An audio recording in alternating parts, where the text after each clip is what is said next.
A very good afternoon to all, brothers and sisters in the Dhamma. So today is Sunday. Is it the 6th or 7th? 6th of September, 2020. Now exactly 3 p.m. So we will continue with the sharing on the path to truth for modern day Bodhisattvas. We are at page 161. The title is The Difference Between Humanistic Culture and the Normal Usual Culture. Yeah. So there are three phases of Dhamma, as explained by the Buddha. Phase one is the learning of the teaching. He called it pariyatti, where you learn the teaching. Then after learning, you put it into practice. He called the second phase of Dhamma Patipatti, which is the cultivation of the Dhamma. Then after you have cultivated, if you have the condition to awaken, you can realize phase 3. Phase 3 is Pativeda. Pativeda is the fruition of your hard work. After you have cultivated, developed the understanding and awakening, then you get to live the third phase of Dhamma, which is living the life of an enlightened being, so that you can have all the understanding with you and you don't have to suffer anymore, so that you can see your life transform. So Pativeda, the third phase of Dhamma, is the best and is the most beautiful part of our human life. The title is The Difference Between Humanistic Culture and Normal Culture. So this aspect is what Tzu Chi is trying to introduce. Earlier on, they developed some form of very useful missions to try to transform society, to transform the world. First, they bring forth generosity. After generosity, then they came to realize you need education. You need education. Education is essential.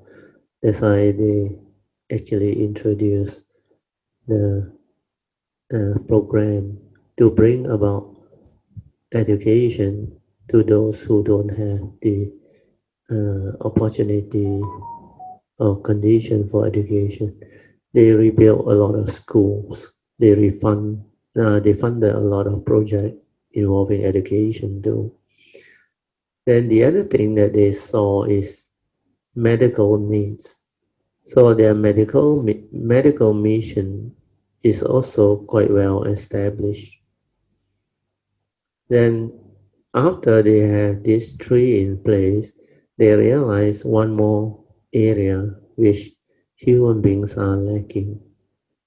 Humanistic culture means the moral aspect of our world's diverse culture, as opposed to normal culture. Normal culture evolved according to civilization, but it lacked the humanistic aspect, which is the moral aspect, or the ethic aspect of human values. So this is the topic which could be interesting. So we will go through, then we will maybe discuss it. The difference between humanistic culture and culture. So I explain. Humanistic culture means the culture that take into consideration of the human values, human code of ethics, where morality is a very important aspect of culture. If your culture is evolved just based on evolution of civilization, then without the moral value, the human value, it can actually be very destructive. It may not help the human race, or it may not help our society. It can lead to degeneration of society. So we are going through this particular topic. In the early days of Tzu Chi, most people in Taiwan were poor. That's how they started that mission. As poverty is closely tied to illness, so they saw this. So Tzu Chi initiated the medical mission after established the charity mission. Where they realized when they promote charity, it can pool the resources of those who can afford or have the means to help others to actually bring about that generosity parami to help people who are in need of help, in distress, in calamity and all those things. That's how the society come about. 慈济 come from the two words. 慈悲 is compassion, and 救济 is to rescue people from crisis. So compassion and in time of crisis is very important. So this establishment of the charity mission will go hand in hand with the medical mission. Then they continue. They realize in any society, education is essential. Only with education will people have a better future. Once our society is stable, educating and transforming minds with culture become all the more indispensable.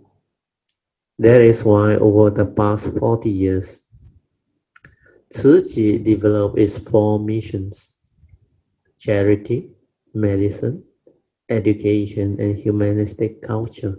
So that's how Tzu Chi evolved over the years. So a lot of things that they did are based on these four missions. Then they carry out with compassion, wisdom, and understanding.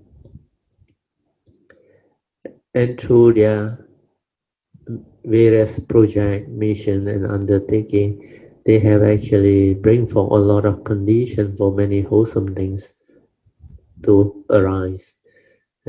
It's not only help relieve suffering, it help the volunteer, the cultivators, the people who are responsible for the setting up of the whole organization to develop this compassion in action, to have the condition to train living bodhisattvas.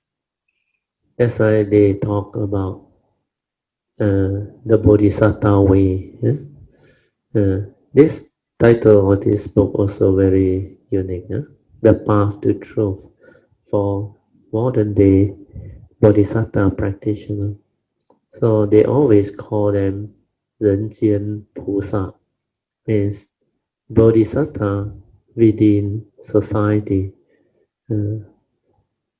So Tzu Chi's four great missions, together with what they stand for and believe in, is a very fertile ground to train bodhisattvas, to develop the understanding of the important mission that Tzu Chi is undertaking.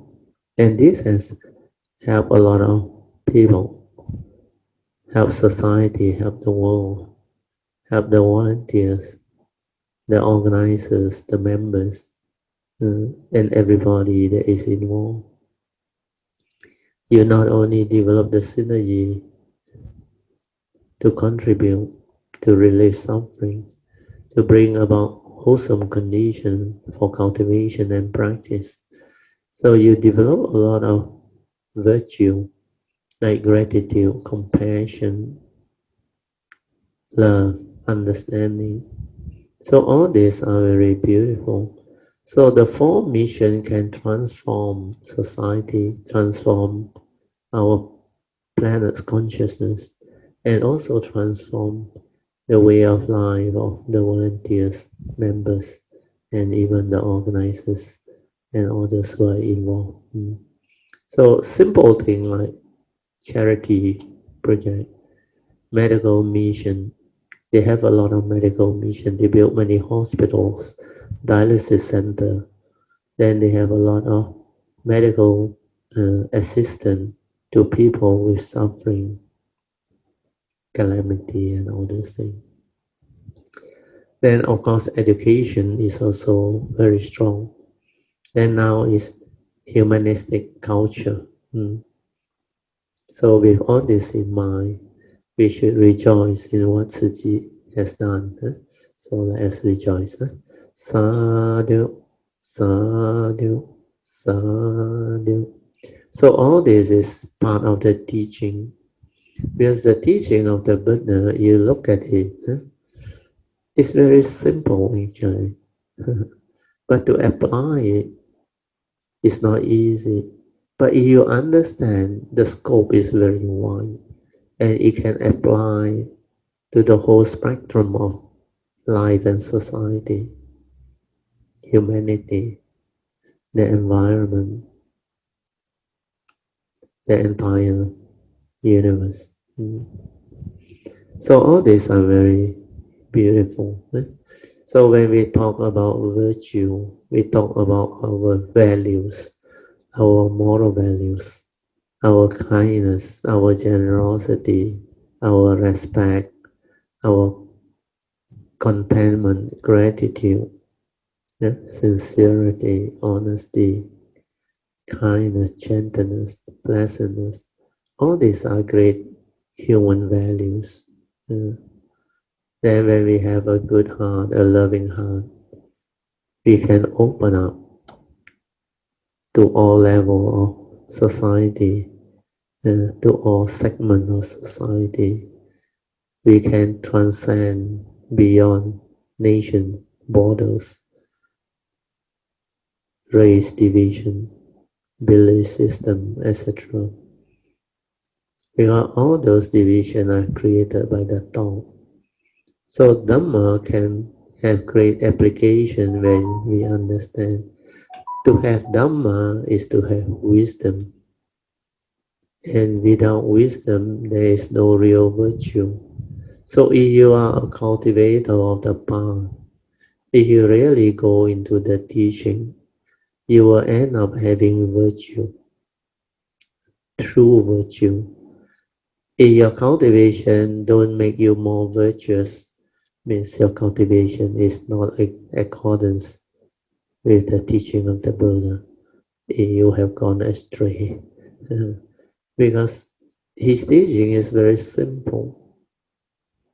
He just summarized his teaching into his advice, Dhammapada verse 183. Sabba papasa akaranang, the Buddha says. All evil is to be avoided. Sabbe is all. Papasa is evil. Akaranang, to be avoided. Then kusalesa upasampadana. Kusala means wholesomeness. Wherever there is condition for development of wholesomeness, we should do it. We should develop it. Then the final advice is Sachitta Pariyotapanang Etang Buddhana Sasana. Chitta is mind. We have to purify our mind. So avoiding all evil, cultivate wholesomeness, and purification of mind, leading towards the awakening of the wisdom, are the three pillars of the Buddha's advice. And these are the advice of all Sammasambuddha, not only Sakyamuni. So when we understand this, then we understand the whole teaching is to avoid all evil, cultivate virtue or wholesomeness, then develop wisdom to understand true virtue. So if you have the Dhamma, you would have become a better person. You will have virtue in you. And without wisdom, there is no true virtue. Only with wisdom can there be true virtue. So cultivation is to train our mind to develop heedfulness, leading to awakening. Then after that, virtue will come in. When you understand, you realize only virtue can help you to become a better human being, to transform your life. Without virtue, you will fall into the evil path of delusion, heedlessness, and that will bring about downfall. That's how living beings suffer, fall into karmic affliction, karmic negativity. So this is how we develop the understanding of the cultivation. Dhamma itself is very simple. Don't make it complicated. Yeah. And to avoid all evil, the Buddha teach very simple thing. He said we have to first recognize what constitutes evil. If we can understand what constitutes evil, then we can develop the ability to avoid evil. So what constitutes evil according to the Buddha is very simple. He said there are three major evil roots. They are the roots of all evil. You have them, you become evil. And what are they? They are the three major evil roots of greed, hatred, and delusion. In Pali, the Buddha called it Lobha. Lobha stands for greed. And that meaning is very deep, very wide. It's not only greediness. In fact, all of your selfishness, your craving, your positive craving, your desire, your grasping, your clinging, your attachment, they are part of greed. Even lust is part of greed. Then the other evil root is dosa. Dosa is negative craving. All of your hatred, envy, jealousy, unpleasant feeling, dislike, negative craving, they are all under this evil root of hatred or dosa. In Bahasa is your sin, dosa. Then the third evil root is sakkayaditthi or moha. Moha is delusion. So delusion is born of self-delusion. When you think you exist, the form and mind is real, you are what it is, then you get yourself entangled. Then you will grasp and cling to the five aggregate form and mind, thinking that it is real, it is you. Then it will create the personality, the egoic mind, the ego. And once that one arises, that entity will develop the first two evil roots of greed and hatred, where you start to have this entity that wants to own things, possess things, and have things. Then when you don't like something and when things don't go your way, you become angry, emotional, violent. This is the negative craving. That's why greed and hatred, the evil root, they manifest. Then when you don't understand, you develop fear, anxiety, doubt. And this is the result of delusion, not understanding the truth. So these three are the evil roots, the Buddha said. When you understand that these are the evil roots, the next step is to develop mindfulness and awareness, to have the ability to be aware when they arise. When your feeling has become pleasant and unpleasant, is the evil roots of greed and hatred has arisen, or sensual desire and ill will has arisen. These are the first two evil roots of greed and hatred, and also the first two mental hindrances, sensual desire and ill will. So mindfulness can allow you to be sensitive, to have the ability to be aware of them. So when you are aware that the evil roots are there, the mental hindrances are there, it will hinder your mind from entering the meditative state. It will make you evil and cause you to have karmic negativity leading to downfall, suffering and misery. So what must you do? You must determine to abandon them. That's how the four right effort come in. The first right effort is to abandon whatever evil that has arisen.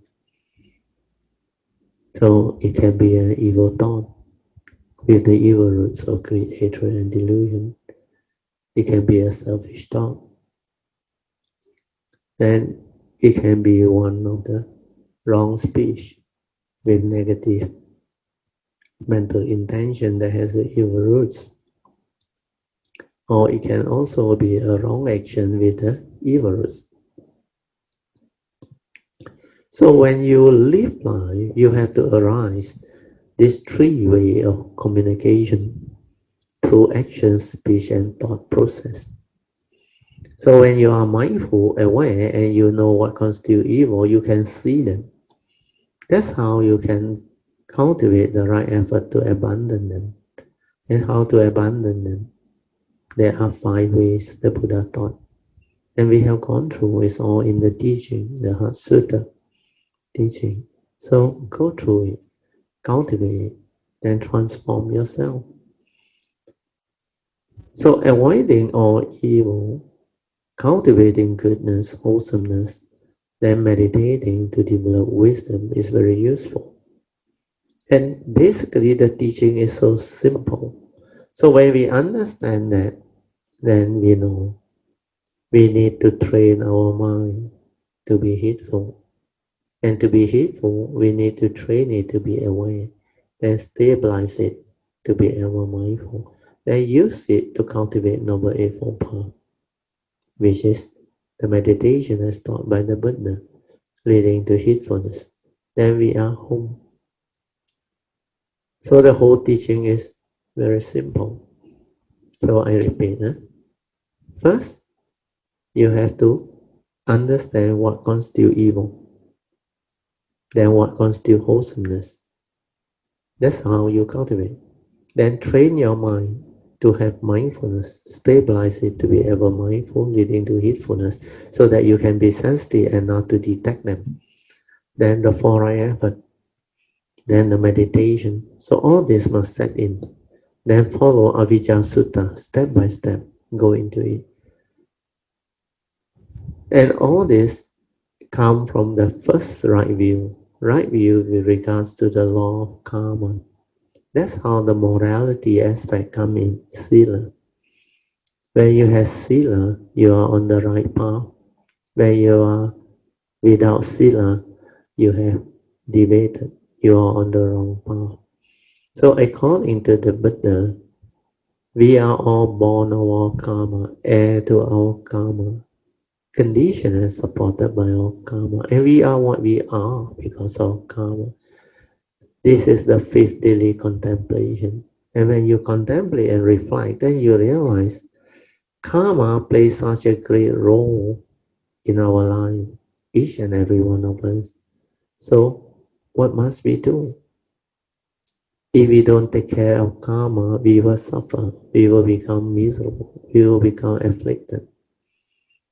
So the first thing that brought to mind is to take care of karma. So that when we take care of karma, karma take care of life. Because our entire life is dependent on karma. If we are born of it, we inherit everything that karma gives us. That's why we are heir to our karma. Then we are conditioned and supported by our karma, the karmic nature, every moment, every instant. Then we are what we are, every moment, every instant when we arise. So everything, almost 100%, is karmically driven. So if we don't take care of karma, we will suffer, we will become miserable, we will be afflicted, our life will be affected. So we have to determine to take care of karma. And how do we take care of karma? We have to follow the advice of the Buddha. That's how the advice come about. We have to avoid all evil, otherwise we cannot take care of karma. Then we have to cultivate wholesomeness, virtue, goodness. Then we have to develop the purification of mind to become wise, to become enlightened, to awaken. Then basically, his teaching becomes clear. Yeah, according to the Buddha, the law of karma is very simple. You reap what you sow. Do good begets good. Do evil begets evil. You plant the seed of wholesomeness. You reap the fruit of wholesomeness. You plant the seed of evil. You reap the fruit of evil. That's how people get themselves entangled in life. That's how suffering comes to be. Whatever you do to people, the environment or society, karmically, it will reflect back. It's like science. To every action, there's an equal and opposite reaction. So the moral causation is the same.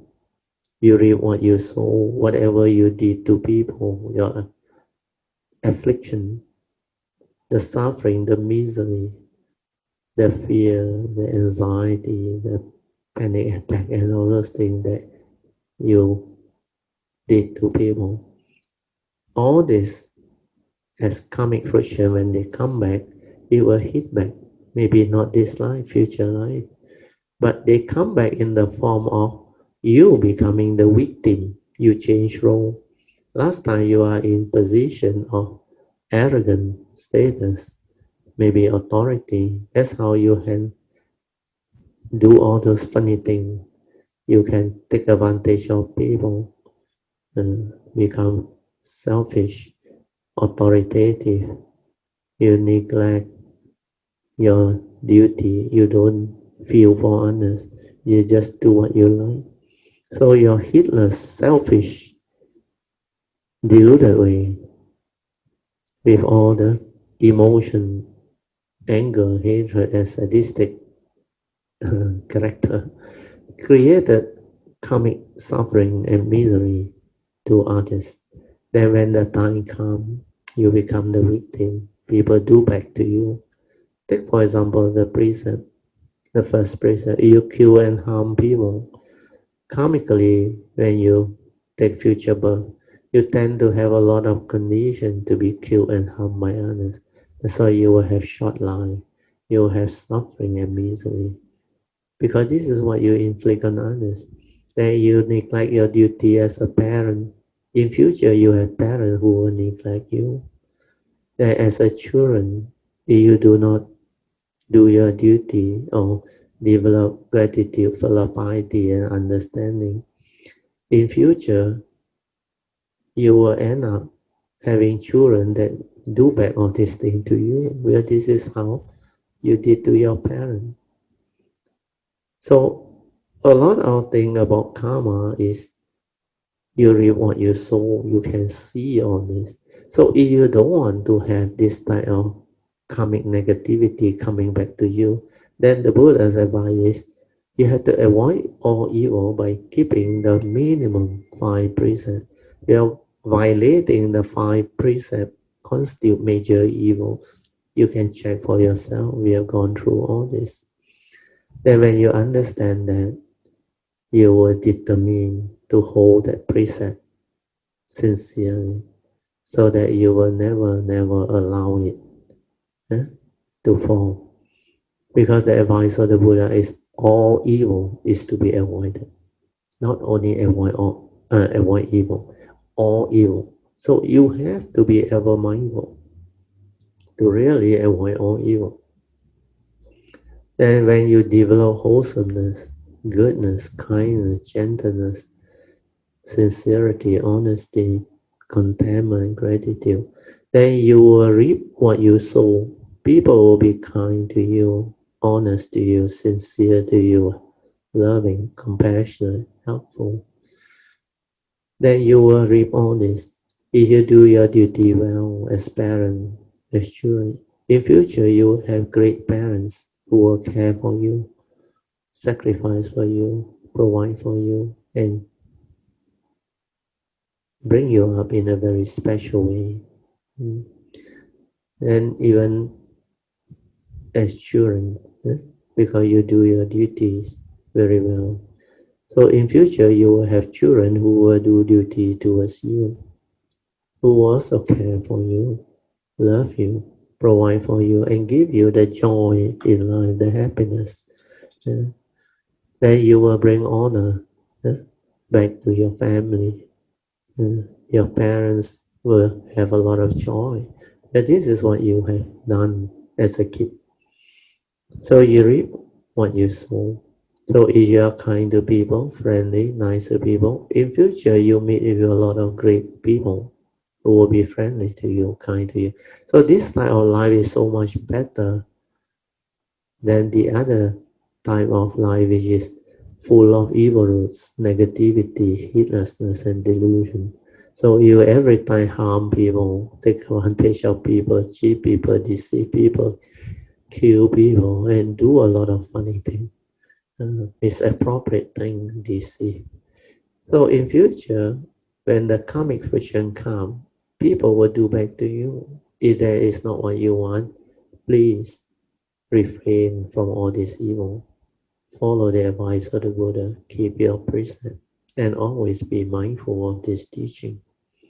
So this first aspect of right view with regards to the law of karma is very important, very powerful. That's why our today sharing this topic is about humanistic culture. You must have human value, moral value, the ethics to live the human life ethically, morally. Okay, we go back to the sharing, then we can understand. Although our mission were established one after another, means the four missions, you could also say that they developed simultaneously. From the very beginning, we published the Tzu Monthly and the Tzu Readers Club. Then we expanded into other media such as radio and TV. Their TV is Star Aitai.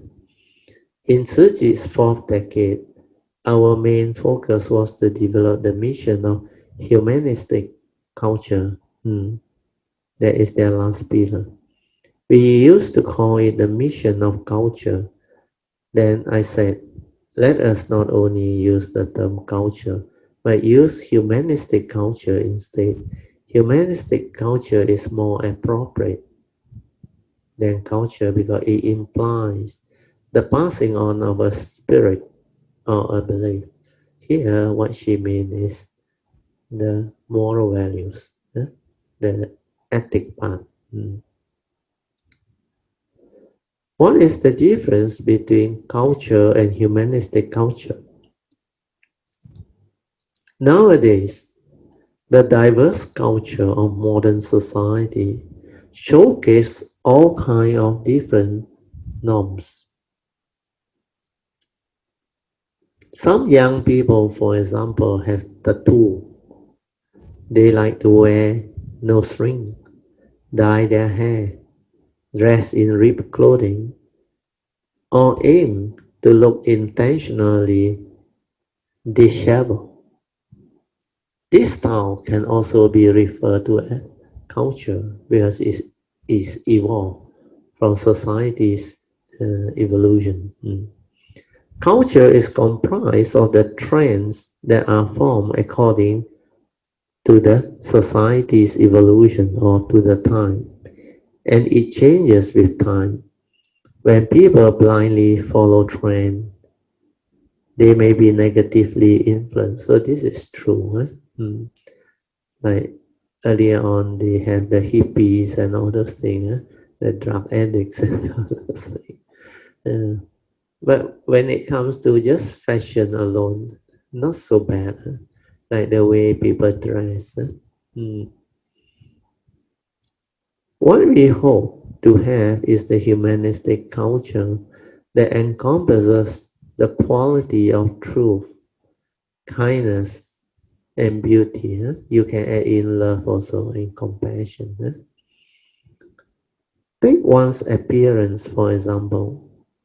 Tzu staff members are required to follow our dress code and etiquette by upholding a clean image and a refined character. They are cultivating sincerity in both speech and action. This is the quality and spirit of the Buddhist practitioner, as well as the image of the Tzu volunteer. It is about giving off the fragrance of virtue. See, the main result of your cultivation is having virtue. Virtue is all your wholesomeness, your goodness, your kindness, your love, your sincerity, morality, etc., which can be sensed by others and earn their heartfelt respect. Human beings regard themselves as the most intelligent of all living beings. Etiquette set humans apart from other animals. Abiding by the ethics or etiquette means behaving properly. Tzuchi's humanistic value is about abiding in proper etiquette and moral values, which will make life beautiful and meaningful. So this is how we can actually make a difference to society. Because a lot of younger generation people, they like the modernly evolved type of culture. So like nowadays people like to do tattoo, which is very true. So in the past, the way they make do with their clothing and their hair, they dress like hippies. Then they really get themselves involved in gangsterism, then drugs. Then sometimes certain type of cultures are very funny, very strange, because to us maybe we cannot understand them. But most of this come about because of society's evolution, the consciousness, because society have bring forth such condition to make certain younger generation youth go this way, because they are so frustrated with the way society is. They were so neglect, and sometimes society evolved until it becomes so bad, it conditioned all this type of behavior to manifest. So there is no point pointing fingers. That's the reason why Dhamma need to be understood and cultivated by the individual. Like J. Krishnamurti say, the individual must change. If the individual does not change, the collective consciousness cannot change. If the collective consciousness cannot change, society cannot change. Thing is just the way it is. Condition like that. Things will like that. Like we went through early on, the pandemic, everything. It come about because society evolved in such a way until all this become possible. Then it happened. Then the way human being mitigate this or go about all the countries' mitigation measures or the action plan that they take, if you don't do it properly, it will end up worse. That's how we see a lot of things happening in this world of ours.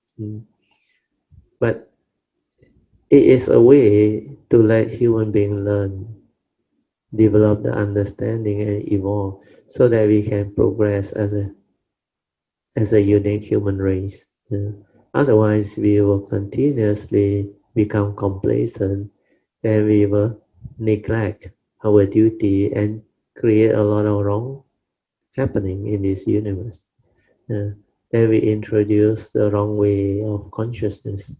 That's how the repercussion, the side effect, it manifests and hit back.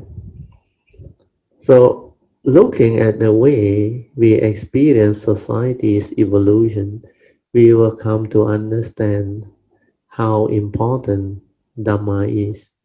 So without the Dhamma without the spiritual understanding, it's very difficult to transform society, to bring about a more meaningful and susceptible society. It will evolve according to how the human consciousness evolves. So we need more and more of this understanding, especially humanistic culture, Dhamma understanding, sincere people who have the virtue, the understanding to help transform the world. We need leaders who are honest, sincere, and virtuous. But nowadays, very difficult to find. They say this type of people like doesn't exist anymore. In Cantonese, they say like obsolete already, 绝种 already, means no more in existence, or like the dinosaur, extinct already, they say. Okay, I will read on, then we can develop the discussion further.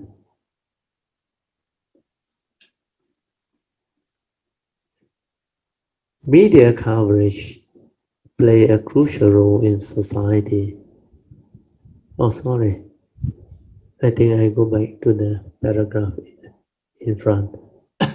For all those involved in the mission of humanistic culture, we hope that they will bear witness to our time and document human history. We know that people must promote the way, it cannot promote itself.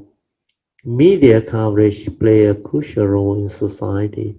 Therefore, media workers must set an example and shoulder the mission of documenting story or exemplary individuals into history.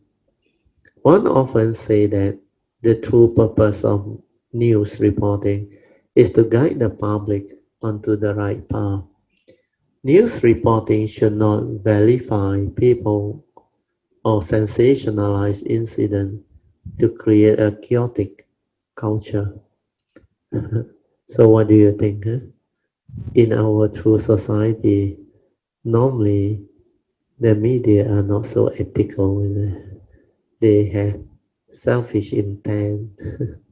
They take side.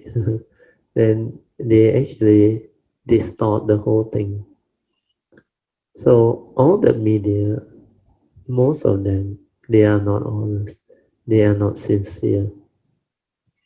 So we can see that these things are happening. So most media are there to create sensation, isn't it? Because with sensation, their media have better sales value, sales revenue, become more popular. Then they can command higher advertising fee and all those things because of the popularity of that media. Then sometimes they are being like controlled by politicians and all those things. So all this, we need to have the understanding as an individual, not to be influenced by them. Okay, I read on, maybe we will develop more understanding. We hope that the media can make known exemplary individual to pass on the ethics, morals, and ethics of humanity, while at the same time documenting inspiring story of virtue and goodness. This one seldom done.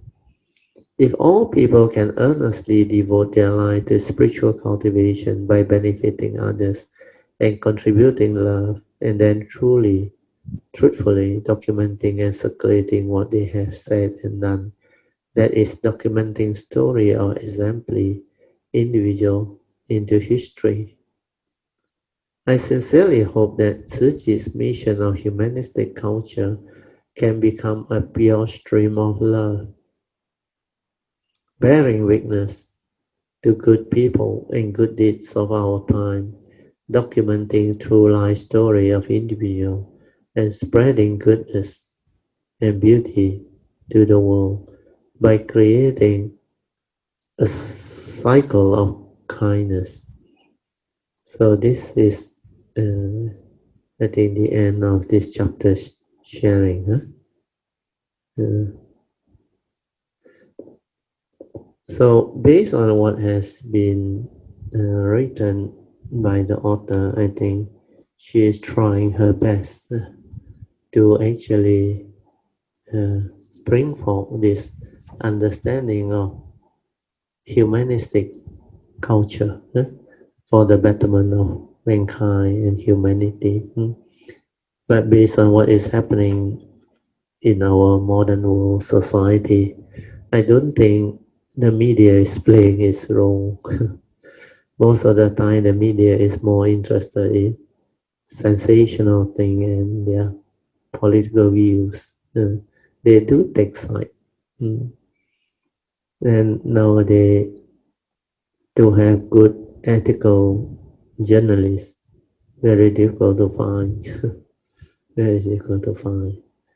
Because that selfish intent within each and every of these professional, especially those who are involved in the media industry, including journalists, of course. They have their own bias. They have their own selfish intent. So seldom do we really see a very sincere journalist who really wants to do something for society, for the world, for our human society. So all this we can actually reflect, contemplate, and find out for ourselves. But like I said, if more and more people develop the transformation of their own understanding, means the spiritual understanding, for Buddhists, of course, is the Dhamma understanding. But whatever religion you may be, as long as you are sincere, as long as you are honest, you have the faith, and you sincerely cultivate to develop wholesomeness, to avoid evil tendency, and to develop wisdom, wise understanding, then the world will be a better world. The individual must change for the totality of consciousness to change, to evolve. That is the only answer. Okay, now it's 3:53. We are still early. Maybe we can continue for another 10 or 15 minutes. Okay, next page. The core principles and the Bodhisattva practice of discipline. So this topic also quite interesting. Living Bodhisattvas are like farmers. This one is according to the author. When we vow to become living Bodhisattva, we must first cultivate the field of our own mind, so that Bodhisattva can sprout, grow, and bear a lot of fruits. In that sense, then the analogy is correct. Living Bodhisattva are like a farmer, because they vow to become living Bodhisattvas. So to do that, they must first cultivate the field of their own mind, so that Bodhisattva, Bodhi means enlightenment, the seed that can give rise to awakening can sprout, grow, and bear a lot of fruits, means wisdom. We must further spread seeds of goodness to the whole world, so that people can cultivate an immense field of merits and blessing together. So this part is very meaningful. However, in order for Bodhisattva to grow into great trees in the field of our mind, 4 conditions must be met. So these 4 conditions are your virtue. So according to the author, he said, let sincerity, integrity, faith, and steadfastness be the earth on which I stand. So you look at all these four, do you realize it's the same as the three things that I told you? For you to be successful in this cultivation, to walk the path of Dhamma, what must you have? Sincerity, faith, and perseverance. So it's the same. Huh? Sincerity and integrity and honesty, they are the same. Faith is the same. Steadfastness is just like perseverance, when you persevere. So these three things, as long as you are sincere, you will not go wrong. Then from sincerity, the faith will develop. Then the only thing is left is to persevere, to endure, to go, to continue on. Do not fall back. As long as you are sincere, you have the faith, the path will be there. You only need to persevere. So all the cultivators, they know these are the foundation on which you cultivate, you stand on to develop the cultivation. We must cultivate the inner quality of trust, honesty, sincerity, and virtue, and weed out ignorant thoughts from our mind, so that the Bodhisattva can take root. So this is a nice way of putting it. Let love, compassion, joy, and selfless giving be a gentle breeze of the heart. So you can do this, you will become beautiful. You will be a blessing to all. You must have love, you must have compassion, then you must have joy and the selfless giving. Then be a gentle breeze of your heart. So to have all this, you must have wisdom. Without wisdom, there is no real love, real compassion, real joy. And you cannot be selfless. And you cannot just give and give and give. And all the kindness, gentleness, you need virtue born of true understanding, which is wisdom.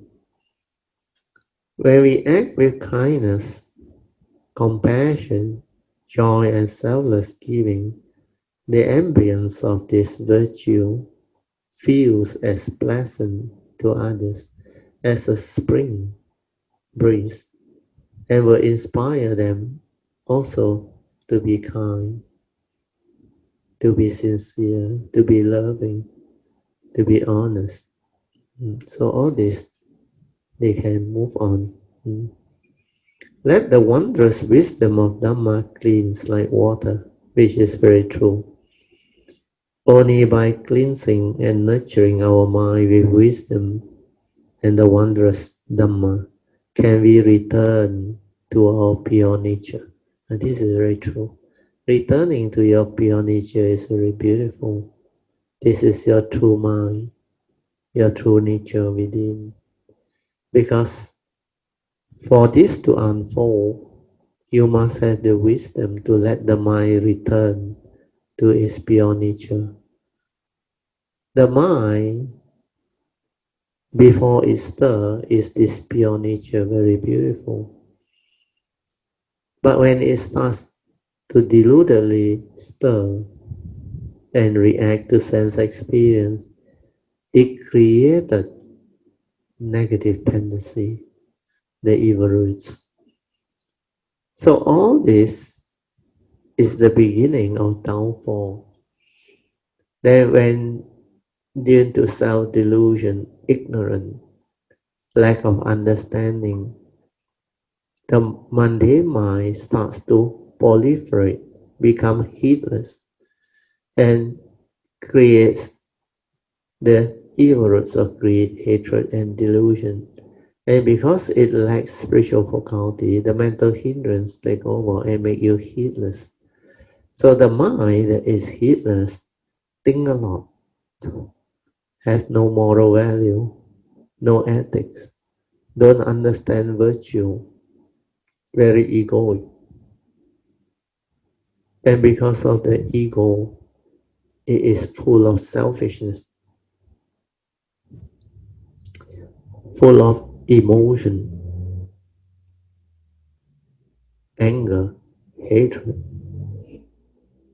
And when it don't have the understanding, it develops the negativity of mind states like fear, worry, anxiety, sorrow, and lamentation.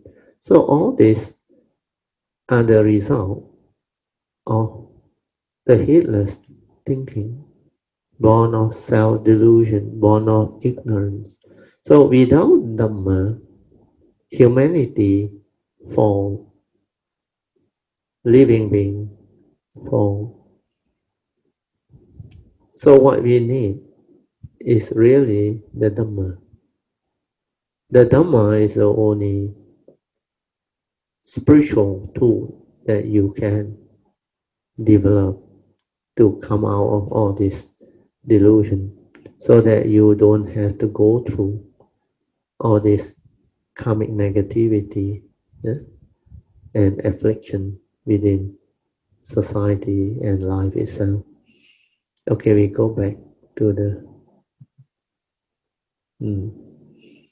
okay.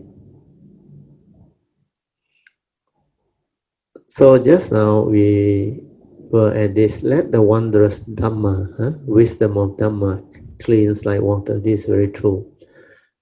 Only by cleaning and nurturing our mind with wisdom and the wondrous Dhamma can we return to our pure nature. So this statement is very powerful, very deep in its meaning. So just now I explained to you, our pure nature is before the mundane mind come out, before the stirring, before the self-delusion, the ignorance and all those things, and the heedless thinking.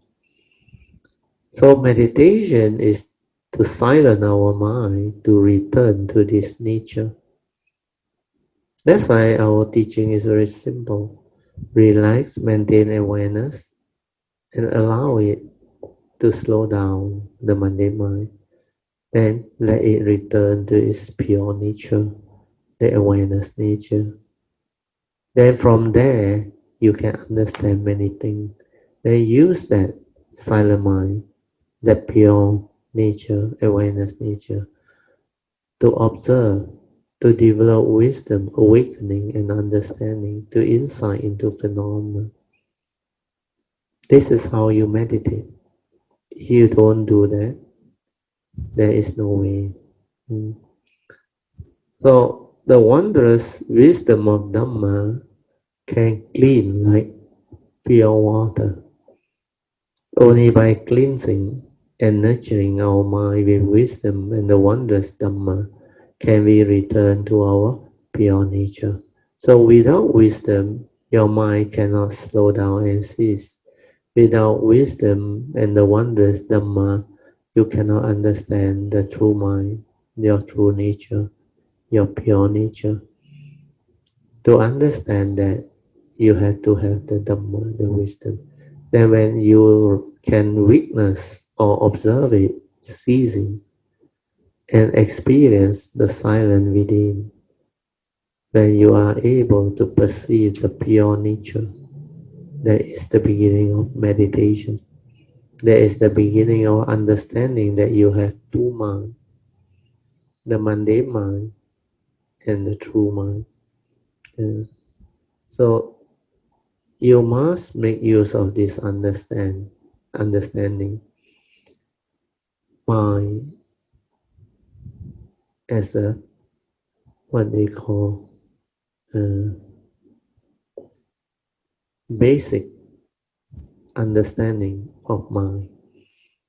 Without this basic understanding of mind, very difficult for you to penetrate the Dhamma, to realize the awakening and the understanding. That's why Mahayana use this word, sinh huệ根本. You must start off with mind. Mind as the basis of cultivation, the foundation for cultivation as a root to go back.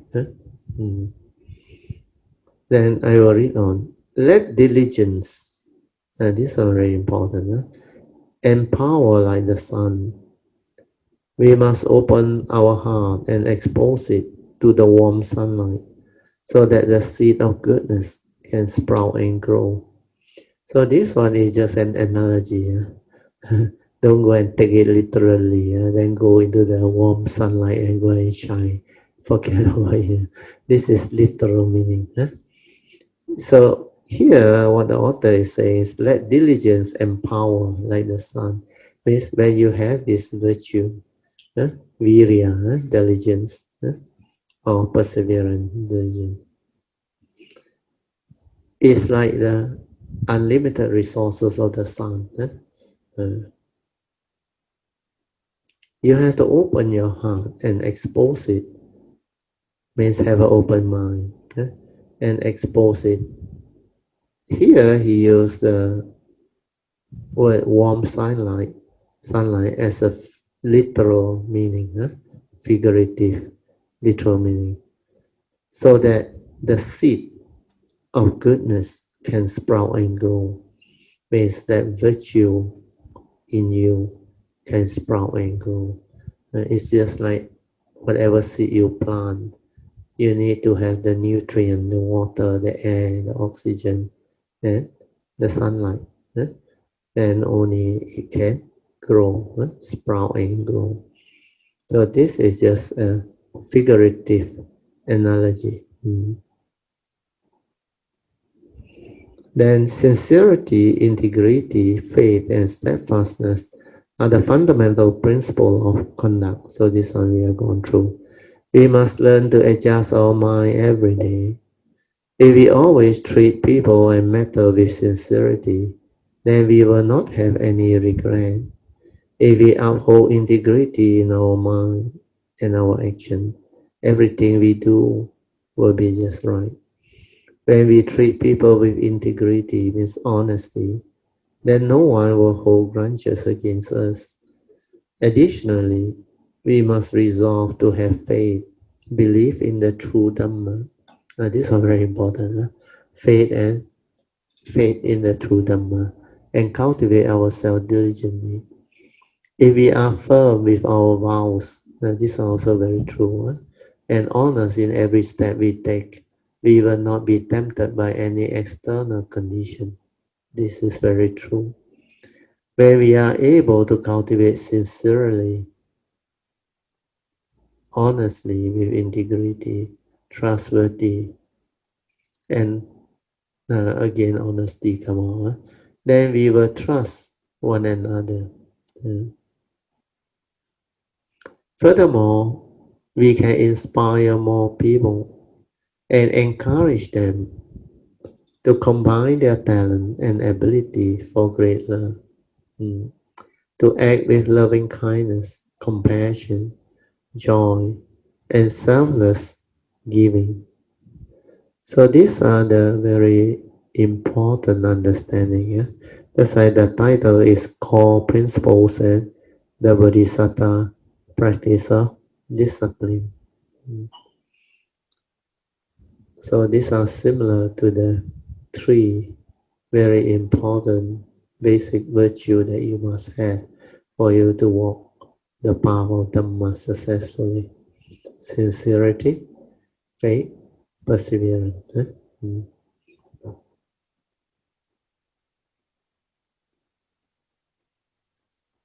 Then we read on. Tzu started with charity work based on the spirit of universal loving kindness for all. We take care of all beings in the world with kindness, even if we do not know them. This is very true. We relieve their suffering and bring them joy, forming good affinity. This is also very true.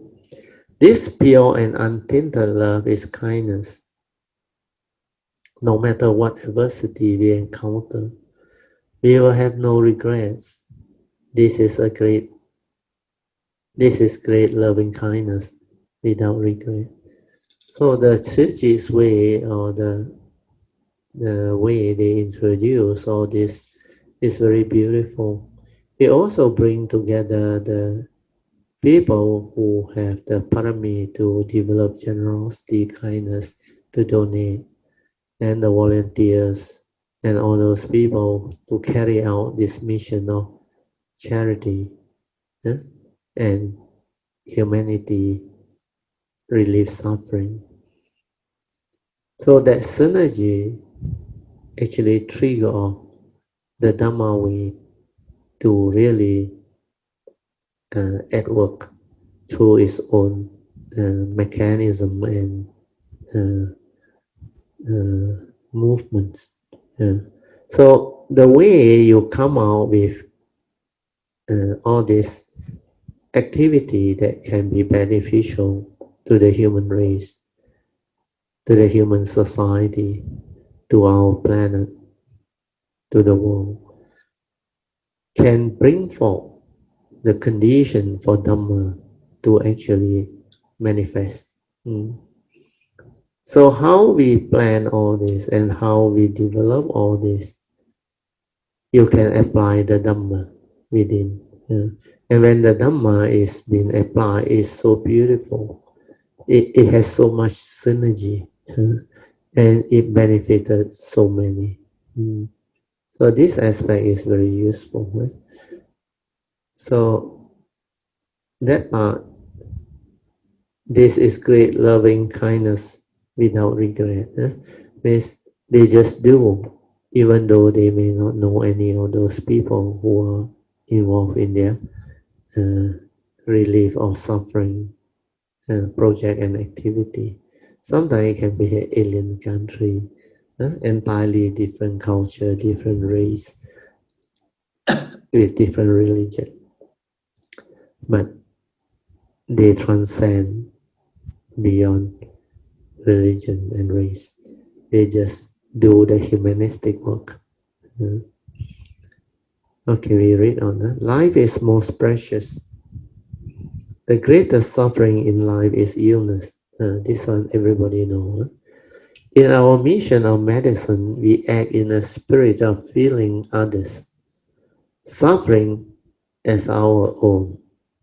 Strive to save life and relieve pain and suffering, especially since there are still many remote places in need of medical resources. These places not only need the hardware of medical facility, but also the software of the humanistic culture of medicine, which is love.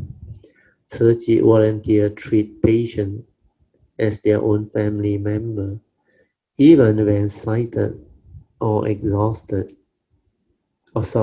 Even when slighted and exhausted, they have no complaint. This is great patient endurance.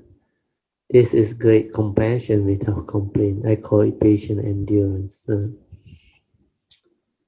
Therefore, since we are firm in our faith, we must move joyfully forward, open our heart, use our wisdom, be accommodating and understanding towards all people and matters in the world, and learn how to give with great love. In doing so, we will attain great joy. With a broad mind, we will praise others' achievement joyfully. We call this rejoicing. Sadhu. When we are happy every day and can rise above our perception at all times, our life will be peaceful and at ease. When our hearts are filled with joy, we have no worries. This is great joy without worry. I call it satisfaction. When you have done something really, really wholesome, good, you feel a lot of joy. You are very satisfied with what you have done. And that joy, money cannot buy. Actually, it's very true. Many of these early on Kayamita who has depression and all those things, they become so miserable, they suffer so much. Then later on, when I share with them the Dhamma, when they start to understand, they came back with very good feedback. They told me, but Theo, what you say is very true, is it? Because last time they are totally entangled in like a cocoon of thought, cocoon them into thinking all the wrong thought, the depressive thought, which are very uh, compulsive, uh, of what OCD, of obsessive, or what obsessive, compulsive, and intrusive. So all these thought actually cocoon them into misery. It's all wrong thought. Then when I try to explain to them your life, why do you want to allow yourself to be trapped in this way? This is not life. To me, this is suffering. This is misery. This is getting angry with everything. The evils are there creating all the wrong thought. Life is much more than that. There can be so much more in life, so much joy, so much happiness, so much beauty, kindness, and wonders. Why can't you relook at the world? Go out into life, go out into society, help people, do something kind, do something sincere to benefit society, to benefit others, to benefit the world. Then they went and tried. They even try out in the temple or within their home environment, their office. Then sometimes they also go to Tsuchi and other things. Then they say when they open up their heart and share and be honest, be sincere, be kind, be virtuous, they see the smiling face. They see the joy that people reciprocate and respond to them. They felt so good. For the first time, they have joy. They have happiness. Then their heart open up. They become different. They no longer get themselves entangled with the wrong thought that condition their suffering and misery. And this is how the Dhamma, through understanding, actually reverse all this affliction. You like come out of the cocoon of wrong thought, the trap. That's how people come out of depression. Then they realize they no need to take medication. They no need to take all this psychiatric medication, like antidepressant pill, the various type of drug that help them in their chemical imbalance and all those things, like anxiety pill and all those things. These are all chemical imbalance drugs that can help them to stabilize their anxiety and all those things. But if you take them, you become dependent. Then you have problem. Then when they are in such state of depression, they cannot sleep. They have insomnia and they have a lot of misery, suffering, suicidal thought, all these things. So all this can only be reversed through an understanding, through understanding that you hold the key to your own life destiny. To be happy or to be unhappy is entirely your choice. Why not wake up, choose wisely, choose to be happy, choose to have joy, to have good thought, right thought, virtuous thought, kind, sincere thought, thought of contentment, joy, happiness, understanding. When you can do something for people, there's a lot of joy, there's a lot of happiness. When you can help out in a situation, you can experience that too. Give it a try. Don't lock yourself up. Then if you need friend to bring you to these places where you can help out, initially maybe do recycling, do something for society and all those things. And sometimes they go and visit these people who have needs, suffering, misery. Then you help out in whatever way you can. You realize by doing this, you are cultivating virtue, You're planting the seed of virtue. You're opening up your heart to have goodness, to have kindness, to have love, to have compassion, to develop meritorious action. This is contributing to society, to humanity, to the Tzu cause and all those things, or to any organization that actually wanted to promote all this. Sometimes you can help your own family members, your kayanamittas, or your neighbors, your colleague, your friend, whosoever who is in need of help uh, or assistance. So many of these are the Dhamma way to actually benefit the world, society, and humanity as a whole. So all these are very good way of understanding. Okay, we go back. Oh, we have to stop now. Okay, we are at okay, there is great joy without worry. Means satisfaction. When you do something wholesome, you have a lot of joy, a lot of satisfaction. Then your heart opens up.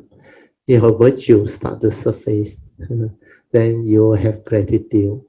Then you have joy. Then you have contentment. Then when you start to observe and see the suffering of all these people, then you realize your own problem is very small, nothing, compared to what you saw. They all food and shelter also not there, and some more hit by calamity and all those things, everything destroyed, gone, loved one also affected, gone. And so then you start to realize your own problem, personal problem is so small in relation to this. Then you have gratitude, you have contentment, you're no longer so sorrowful. Then you like thank yourself for your good karma. At least your situation is not so bad. There are others worse than you. Then later on, when you understand the Dhamma, when your life start to change, then you have a different type of joy, different type of gratitude and contentment. And with the Dhamma, life can be so beautiful, so different, so wonderful. Then you have this joy, that you have the condition to come into contact with the true Dhamma, to understand all this. So it turned out to be a blessing to disguise, in disguise, so that you can move this way. So these are very beautiful understanding. Yeah? Okay, I think we stop here. We are 4:23 already. Yeah? So as usual, yeah, we will off the light. Then you can actually develop the meditation on your own, based on your own understanding. You can just relax and maintain awareness and let the true mind return. Let the mundane mind slow down. Then let it become quiet and still. Then your mundane mind, when it is already not interfering, then it will return. You will realize your true mind. You will return to your pure awareness nature within. And then stay there, maintain awareness. Then initially, because the consciousness is trapped inside, you have the senses. Every time the sense data and the sense consciousness, the sense, what they call the mind, the consciousness, and the sense data, upon contact at the sense basis, it will trigger off the respective sense or consciousness. Just silence your mind and maintain awareness. Aware, finish. Aware, finish. Could it be hearing, thinking, or tactile sensation, or even your heartbeat, or your awareness of your breath, or whatever? You just let it be. Aware, finish. Aware, finish. No need to think further. No need to know. Just let it be. Then let the nature stabilize. Let your true mind return. then stay with the awareness until it's very stable, very clear, until you understand, then find out what that awareness is. Is there a being? Before the arising of thought, what is that? That pure nature, before the knowing. Find out. That is meditation. And that one is very sensitive. That is the nature that can understand, can awaken, can insight into phenomena, can give you the wisdom. Then only you can have the true understanding of who you are, what you are. Apart from the mundane mind, you have another nature within. So find out what is that nature, the awareness nature. Why I say there is the unconditioned, there is the unborn. So meditation is to understand all this. Then find out who are you, what are you, how you function as a human being, all this. Develop it through the meditation. Okay, so now I will set the 45 minutes of silent awareness meditation. Then you all can start your official awareness-based meditation. I will ring the bell after the 45 minutes is up. The 45 minutes when it's up, my handphone will trigger the alarm first. Then I will ring the bell. Upon hearing the bell, you can slowly, mindfully come out of the meditation. Then we can continue our second session, which is meditation reporting or asking of Dhamma question, and also sharing of. You can slowly, mindfully come out of the meditation. Try to maintain whatever inner peace, inner calmness, and inner awareness that you have developed for as long as you can. These are the mind states that you need to develop while going through life. And when you can maintain the inner peace, inner awareness, and inner mindfulness for longer and longer period, then you integrate it into your daily mindfulness. Your meditation will progress, you will take off. Ultimately, is the daily mindfulness, the stability of it. The form of meditation, the training is initially to stabilize your sati. Then after that, your mind must enter sati. Then after that, you stay with the awareness within the silent awareness nature, your pure mind, your true mind within the silent.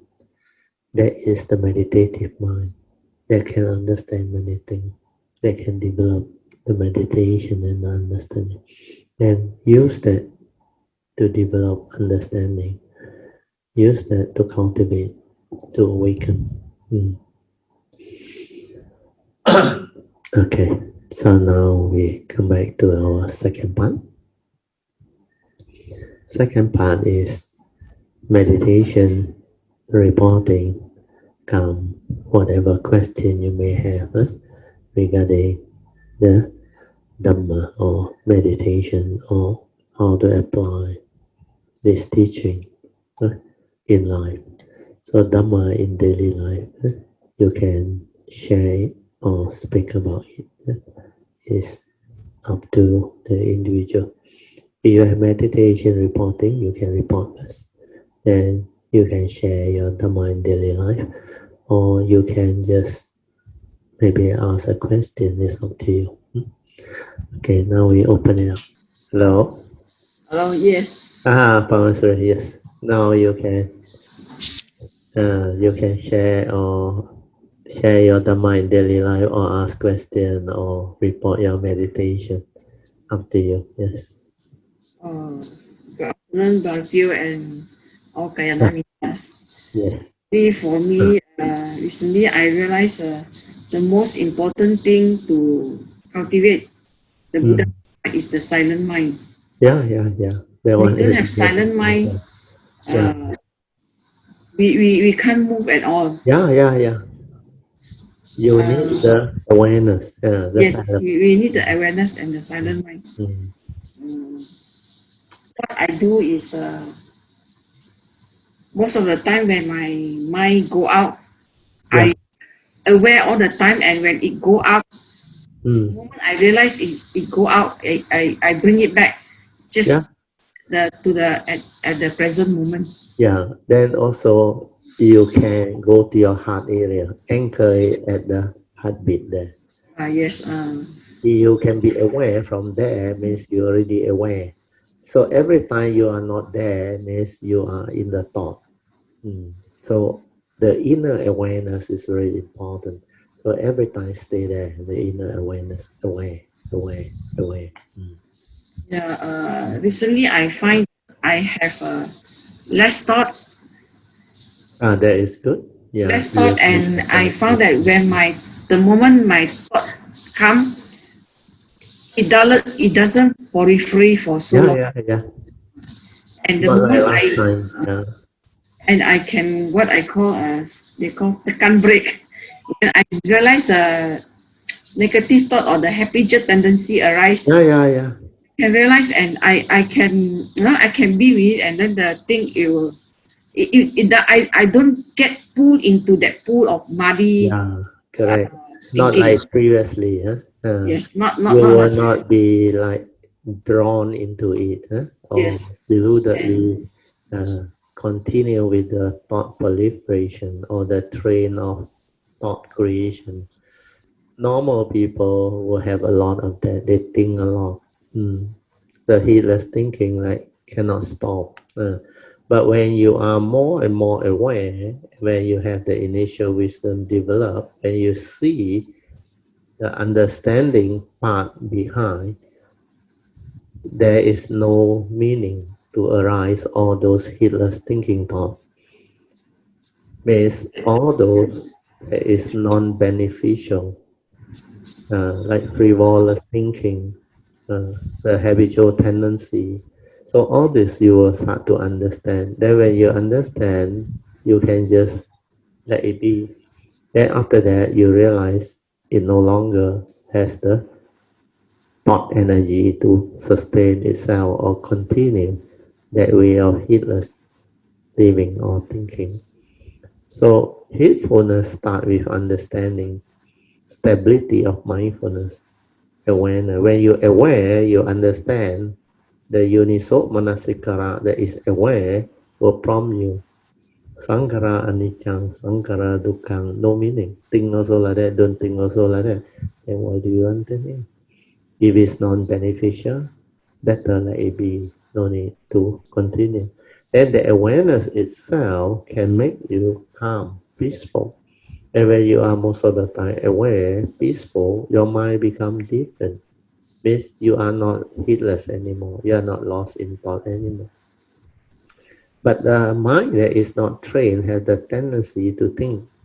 Uh, because that one is a habitual tendency. It has been conditioned into that state for so long. But when you understand, you can just develop more and more specific phenomenal awareness.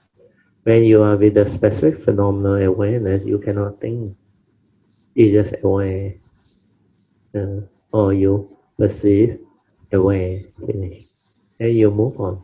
But sometimes, if you are living life, then you have to arise a thought, no problem. And think with awareness. Then when you go about doing your thing, like poaching come to know, buy fruits or what, develop the mindfulness. You pick the fruit with awareness. Do everything with awareness. Your hand movement, your activity of your physical body, whatever you see, the phenomena you follow. Then with the inner awareness, the mindfulness become different. become more and more stable, more and more stable. This is how you start to develop it. Then when you start, you will start to know many things. You will start to see your own thought movement more and more, more and more. And how fast it moves and get itself entangled with other issues, you start to understand. Uh, Initially, when you saw those movements, don't panic, no need to worry, because you only have to understand the untrained mind think a lot, heedless. I need to train. The moment I aware, I break that sequence, I break that habit, then I continue to be aware, aware. Then later on, when you are very stable, when you want to think, only think, means the mind is trained. When you don't want to think, it's just aware, silent. Then it can be with the moment. Then you can experience everything the way it is. Everything is so beautiful, so pristine. When you're silent, your senses are active. You are fully with your senses. Yeah. So when you are with your senses aware, you cannot think. That's why you just silent. The silent mind aware. That's why you cannot think. And whatever it pick up is aware. That means you are in the state of awareness to understand what is going on. You are not just lost in thought, heedlessly thinking, thinking, thinking, no more. So this is a very good start for you. So you can go through that and stabilize that mindfulness. Do the bowing more, the daily mindfulness more, the daily religious routine more. The daily religious routine is very important. When you do one, do the mindfulness become very stable. Then all this like become automatic. So then when your mind enters sati, you will understand what you can see. Everything you do is already in sati. Every action, every movement, every hearing, smell, taste, tactile. You realize your form and mind is different now. The awareness is so clear, so stable. It like doesn't run anymore. Then you are like within, always aware. It's like a trained mind. It listens to you. It follow your instruction. Whatever you want to do, it just do. Otherwise, it just maintain awareness. And awareness can be in specific phenomenal awareness or spacious awareness without a center. It's just aware. Then when you anchor it at the heart, you will stay there, aware from there. From there, you're aware outside, aware of what you hear, aware of what you perceive, aware of what you smell, you tell you feel anything. Then that movement become different. You start to understand what mindfulness is, what awareness is, what is heedful doing. It's so different. Okay? Yeah, Pamasuri. Sadhu, do you continue to develop it until it's very stable? From your description, it's still not stable yet. And I realized that there are more joy when we are aware. We don't. We are more contented. There are more joy in our heart. Even like Definitely, yes. in the evening at the park, you can feel the joy just arise. Yeah. Uh, Because when you understand life, there is joy, there is contentment, there is gratitude. All this gives rise to joy. That is part of the progress, the training. But your mindfulness, later on when it stabilizes, it becomes different again. You penetrate again, you become different again. And that type of understanding and joy become different again. That's why the daily mindfulness must reach a stage of stability that is very stable. Then everything you do, you become very different. Anything else that you want to share with us or uh, ask any question? no, just wait for some time. That if we have time, we have to invite Bratio out and have some Yeah, no problem. Bratio's birthday celebration We can go somewhere. Yeah, later.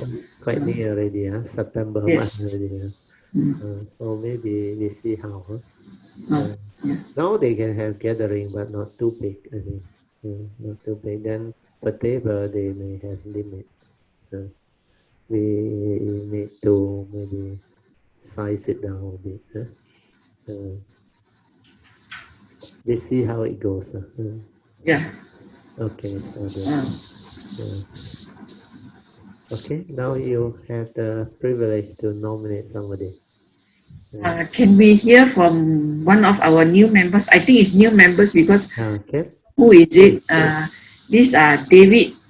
Oh yeah, he used to log in very early on. Yeah, David. Yes, I we heard haven't him. heard from him at all. I heard him talk to me before the class start in the early session. Yeah, David is very, very punctual and very early. Yeah, David, are you there? David, we unmute you. Then you try to come in. Unmuted already. David, are you there? Good afternoon, You Brother can Teo. introduce yourself. Saya Mita may want to get to know you, David. Actually, I can only generally say because I think the teaching is very good because I since MCO I have been you join us very often. I saw you always the early one. Then we spoke once or twice, I remember. yes. Before the class start, yeah. Yeah, You but from Subang? yes, I stay in Subang, Taipan. Oh, Taipan. So most of the Kayamita Thursday class are Subang people. Yeah. Yeah. I used to go to, actually I go to SJBA for my meditation Monday, Thursday, yes. Yeah, Suya Nifong. But the MCO actually gave me a very good opportunity for me to improve further in the practice. Yeah. So, but then the main thing actually, I can say that, I follow your this every day or every morning, I do my meditation for 1 hour. Then before I start, I do the take the 3 features and ask for forgiveness. Yeah, that one will help you. Yeah, daily contemplation. Sadhu. Yeah, then I think I can sit only. I can sit better because you will sit better and you will have more understanding. Then you will see for yourself that you have become different. You have Also, the last one actually is this. You follow your 2 support. Relax and aware. Yeah. Last time I cannot sit for half an hour. Now at least I can sit for 1 hour. Very good. Wow, Sadhu. Let us rejoice. Yeah. Sadhu. Very good. Yeah, when you just relax and aware, you can sit longer. Yeah. And your mind very calm, very peaceful because you don't resist it. You don't try to stop the thinking. You don't try to note this, note that, and do all those funny things without understanding. Because by doing all those things, you create more thinking without realizing. That's the reason why a lot of people cannot meditate. So for you, if you really follow the instruction and try it out, you will understand. You can see better. And all those heedless thinking or whatever habitual tendency that you have last time, they will start to slowly subside. Then it doesn't affect you anymore, where you can just accept them. When they arise, let them arise. Then you patiently relax into all mind state, then maintain awareness. And then slowly the mind quiet down. Then you can sit longer. As it quiet down, you become very peaceful, very calm, very relaxed. Then for the first time, like in your life, your mind become more peaceful, more quiet, more tranquil, and more aware. It doesn't think like before. Good. Sadhu to you. Right? Only one question I ask Brother Teo is during the sitting. Yes. I can see the rising of the thought, but the ending of the thought I can see. Yes, because when you are calm, aware with the silent mind, you can see. That's why I can say earlier on, you remember in the sharing, I told you, you can see the birth of the thought. Yeah.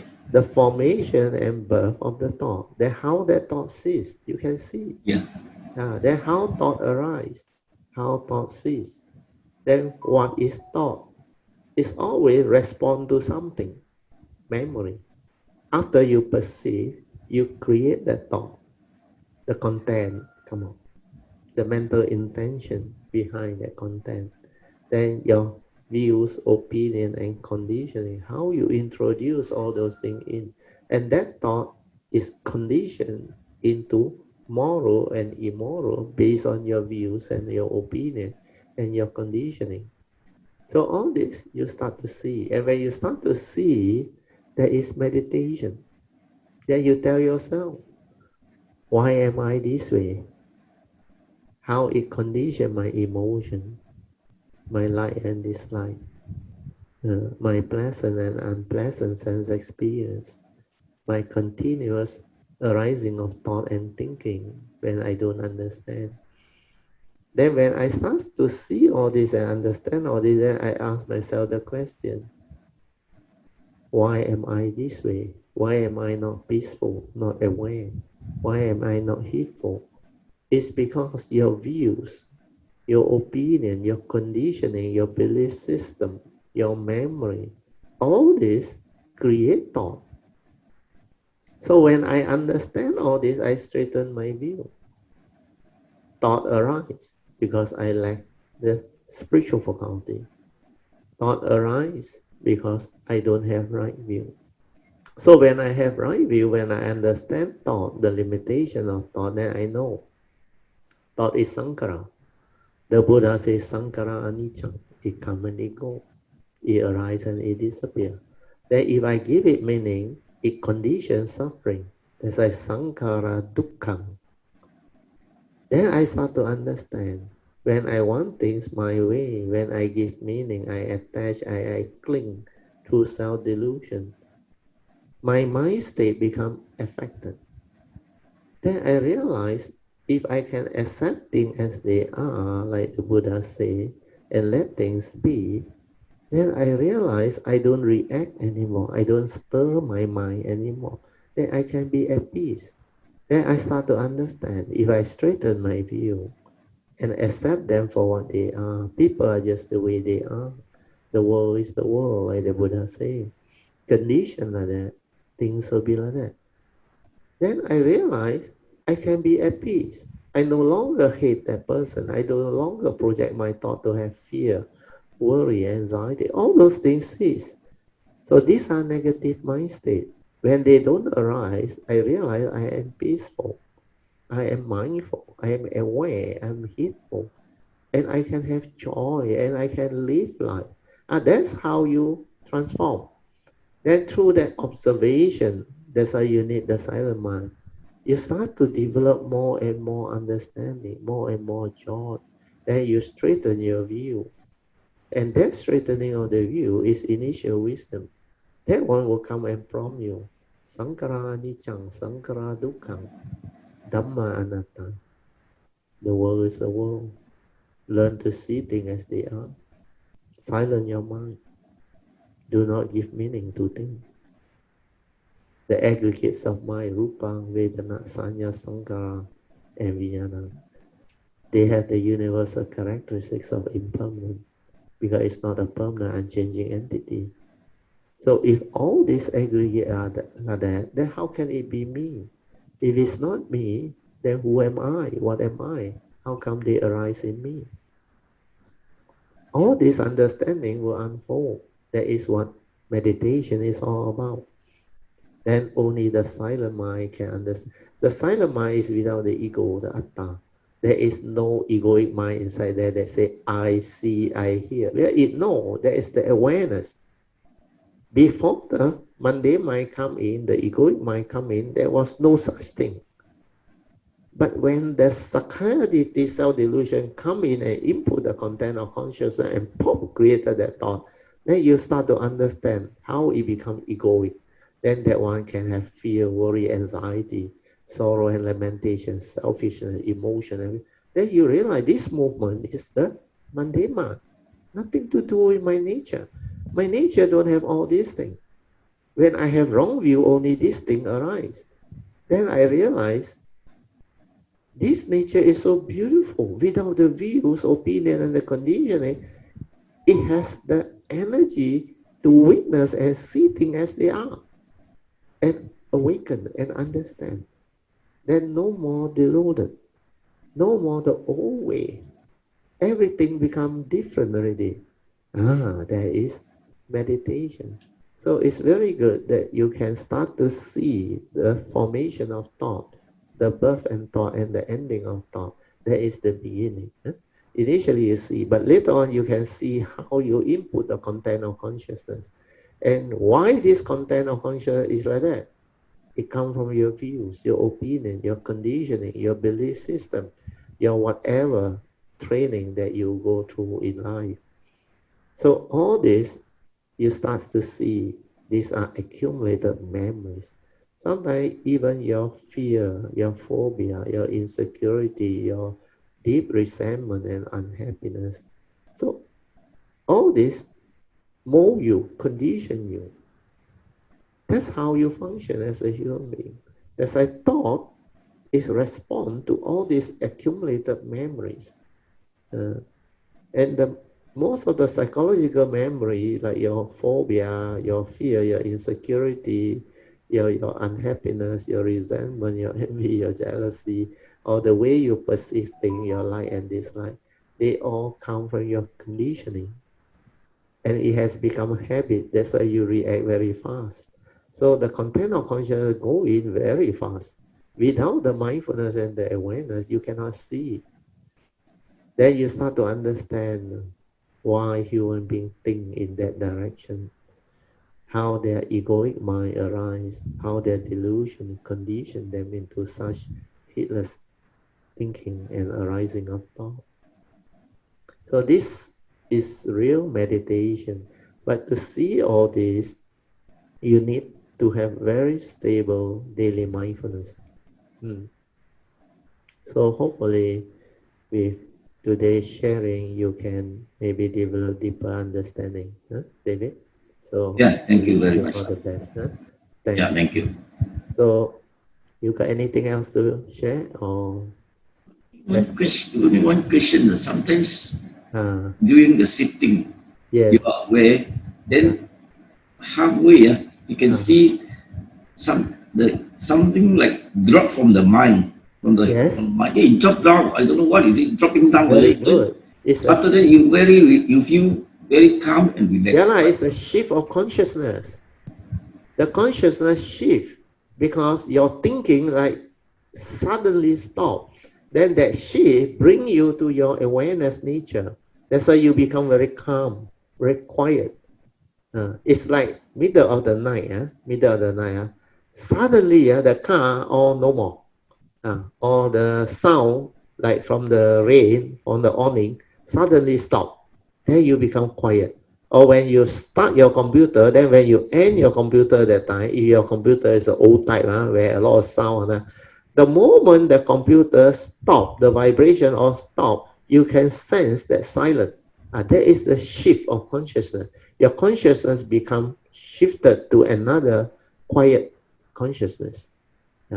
So the awareness that is able to be aware can perceive that. So that is a good sign. You use your own word and call it drop, no problem, very good. Is the correct word is the shift of consciousness. Your consciousness actually shift because you patient enough to maintain the awareness. That's why I say relax and just maintain awareness. Whatever thing let it arise. Then you patient enough, like what Po Cheng went through, after half an hour, the shift of consciousness happen. Yours could be 10 minutes, 15 minutes, or 20 minutes. I don't know. It depends. Then when you become quiet, what do you do? Well, I'm just aware. Don't. But it doesn't happen every time. Yes, because that is a good sign. Means you are able to develop that state, which is a shift of awareness, very much faster. Means the duration becomes shorter and shorter. So you continue with that training, then later on, you will come to that ability where immediately you go into the meditation means a form of meditation. You are in that state already, awareness. You already aware. You don't have to wait for a while for that shift to happen. That will happen. Means when you do your daily contemplation, religious routine, daily mindful, you do until the mindfulness come, until the mindfulness become a part of you. Your mind enters sati. Then your spiritual faculty very stable. Then you are in a meditative state throughout the day. Then that time when you meditate, you don't need to wait for it to shift. It will immediately be in that state. Sadhu to you, very good. Yeah, to sum up, actually, I want to say thank you, Brother Teo. I think that I think that your Dharma talks are very good, especially Paticca Samuppada. I think it's very, very good. Very deep, huh? Yeah, very deep, yes. But so I am trying to actually link up between the Paticca Samuppada and our meditation, but I still feel I still cannot. Don't worry. When your mindfulness become very stable, all this understanding will happen. You can see it on your own ability. When you are stable in your mindfulness, everything that I share and describe become like clear to you, very easy to understand. Sadhu to you. Yeah. Thank you very much. Actually, your teaching is good. At least I can see the progress, and I feel that I'm going into the right direction. Yes. And you will become different. You will become more peaceful, more calm, more aware, and you develop more understanding. Even the right view to live like the law of karma, everything will transform you. You will keep. I think the 5 daily contemplation is very useful. It's very good because somehow I can. Last time I know karma, but now you really reflect on karma. Karma. You higher karma, yes. Karma differently, huh? The scope is so wide, huh? Not what people say. Very deep. So only thing I need time to keep going. Definitely, because you consider very fast. You are so new, only few months into the MCO. But correct. One thing good about you, you have faith and you very consistent. I always see you very early coming in. Actually, I put it early. Actually, it's honesty is a respect to Brother Teo. Correct. Because I have attended so many Dharma talks. I always see the teacher come in last one. Brother Teo is the one who's waiting for this. I think it's something different. So as a respect to you, I try to just click in just to make sure that I'm ahead of you. This is respect. 10 or 15 minutes before the class time. Yeah, because I usually come in early because initially I may need to be here to let people ask questions. Last time there is a first 15 minutes of what we call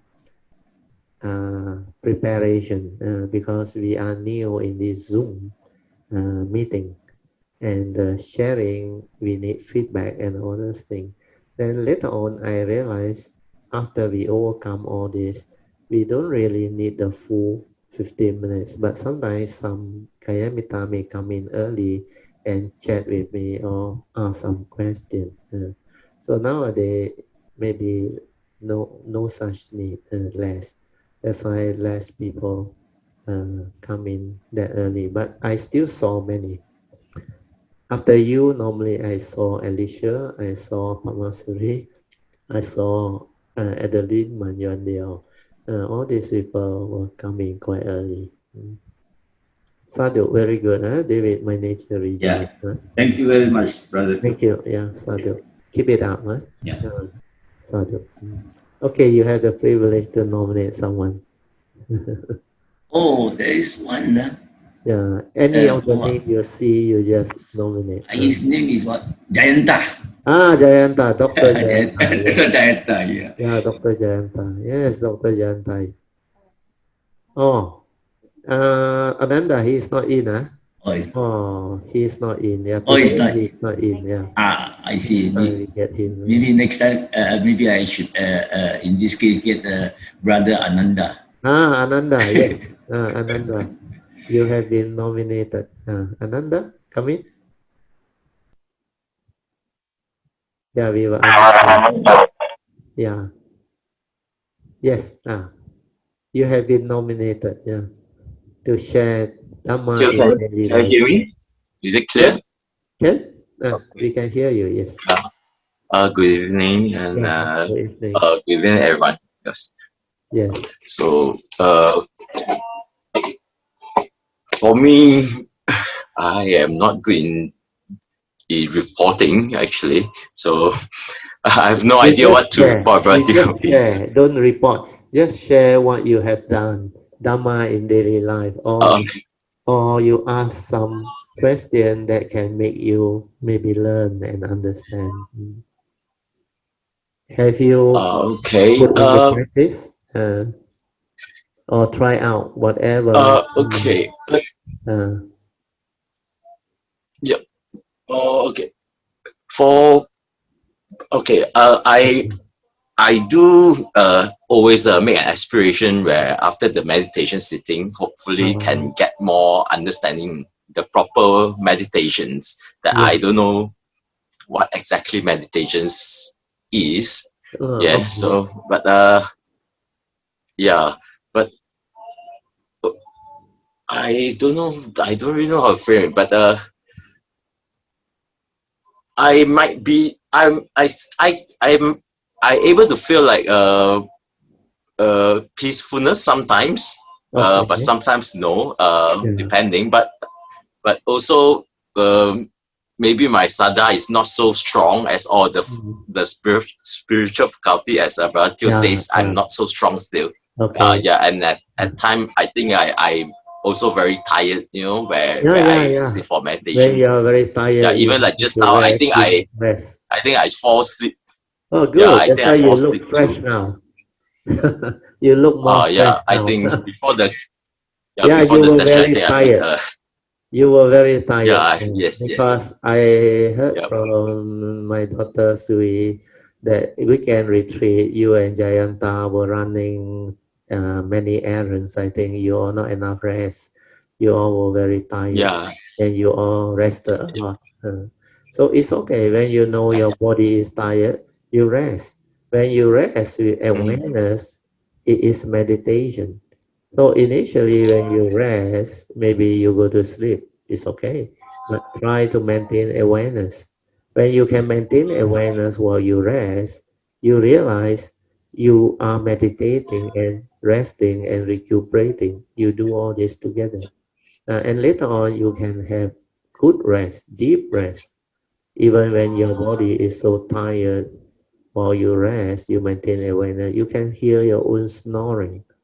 Then later on, when your awareness becomes very stable, you can go in and see your dreams, your subconscious release and unconscious release. You can see them. And you will start to know what dream is. Uh, and what that dream state is. All these are possible. You must have faith, then maintain awareness. So tired is okay, rest. The only difference between meditation and sleeping is meditation, you must have awareness within. That is the only difference. So when you are tired, you want to rest your body because the body is tired, rest. Then the tendency for most people who don't know how to maintain awareness is they go into the unconscious, they sleep. And normally when you're very tired, you sleep deep. But because of your heedless thinking and all those things, after a while, that deep sleep no more, then that dream state, the subconscious release start. Then you realize you don't have that deep sleep anymore. So without awareness, you cannot see all these things. With awareness, you can see all this. Then you must remember, relax, maintain awareness. Initially, you can't, it's okay. You want to maintain awareness, you go into the unconscious, never mind. But after a while, after you rest, you become aware again. That is the beginning. Then you try again. Then later on, you will realize suddenly the snoring will come. Then one sound, upon hearing that sound, sometime before the full snore, before the full saw, you already aware inside that. That is meditation. That is awareness. Then maintain that one again. Then if you go to sleep again, you have the tendency to snore. That snore will come again. You aware again. Initially, it's like that. One sound, then aware. That means that person is not sleeping. That person is resting, developing awareness of meditation. But the moment the snoring starts, that cultivator or the former mind is aware. And that is good. That is the beginning of real rest. You rest with the ability to be aware to meditate. So when you are tired, you can do that. You actually incorporate meditation into your resting. So later on, when you are good, you can actually meditate while you're about to sleep, to rest. Then later on, you can decide if you want to have a good sleep. You don't need to maintain awareness. Just let the whole nature go and sleep. It's up to you. Then later on, when you have developed stability, you can be aware throughout the day while you sleep until you wake up, like you never sleep. All these are possible. I described them before. I went through all this. So for your case, you try to maintain awareness. No problem. Okay. Anything else? Yeah. Oh, okay. Well, it's just my experience where I realized by doing the meditation and I rested very quickly where I And get you will refreshed, because if not recuperate. that You will recuperate and become very fresh very quickly. very fast. It's very fast. Without the meditation training and understanding, you cannot. Your sleeping is like very inefficient time of sleeping. Yes. You are not really resting. There are a lot of dreams, a lot of even a few hours, those doesn't help out. Sometimes it doesn't help out. Then you find it very inefficient type of sleep. Yes. You are not really this type very efficient, very this is very efficient. That's why very fast you recuperate. Sometimes when I remember during the early day when I started to understand all this meditative thing, I relax, silent, aware. Within 10 minutes, I recuperate. Even how tired I am, I recuperate. Then later on, I realize I need 15, 20, half an hour longer period. Because as you age, as you go through all this, your body need more. Very good. Sadhu. Okay, thank you. Sadhu. So, okay. Thank you. That's all, Thank you. That's all. About 6 o'clock, we can just stop. Very nice. So next time you can nominate somebody, so you have that privilege to nominate thank you. somebody else later on, Apologize to Brother Teo that I previous few class I never managed to make it. Sorry. Never mind, don't worry. I believe you and Jayanta have a lot of things to do. So now it's like back to normal routine. Kind of. Yeah, sorry. You're also doing your part, helping people and all those things. Okay. Thank you. Thank you, Brother Teo. Thank you. Very good. The metta book that last time I promised you all, it has taken me actually a while, but good news, finally we managed to finish the metta book, because earlier on, I think about 2 weeks ago, one of the Kayamita who heard the earlier talk asked my daughter. Then my daughter texted me.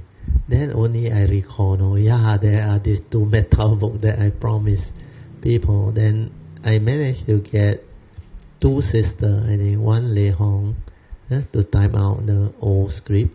Then Eng Bee was more smart. She went to the internet, I think. He managed to get the latest version, but she did a lot of work also. Actually, she actually modified that script to take care of the Pali words and all those things. Then I think that thing become much better. But the old format, I think the printing and all those things, the word file, they are not so nicely arranged. But I edited the first book that Lei Hong did one a lot, so that one will be very useful. But these are the 2 books that helped me a lot in my early years of cultivation. I remember 1987 when I started. So these two books were free booklet given at Brickfield.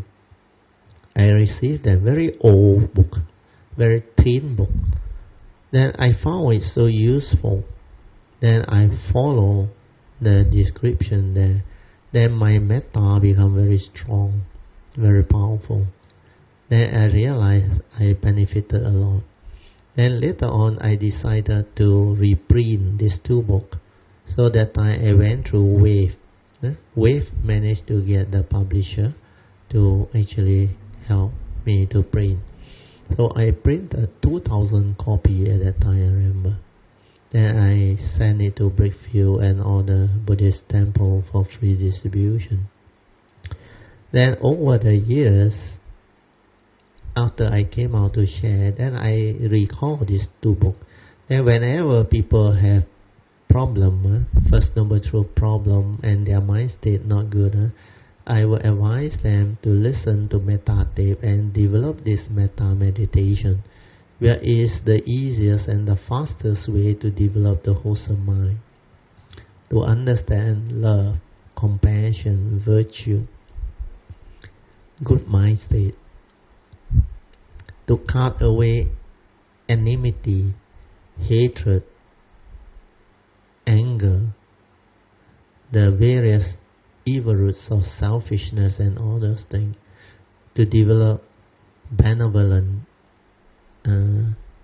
empathy and all those things. All these are very good mind states.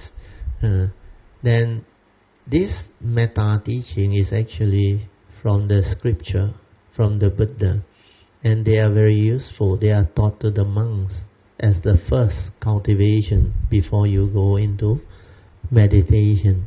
But when you have metta, your mind state are very stable and you have a lot of joy. This metta teaching, if you cultivate, it can help people who have depression to develop recovery, good mind state and all those things.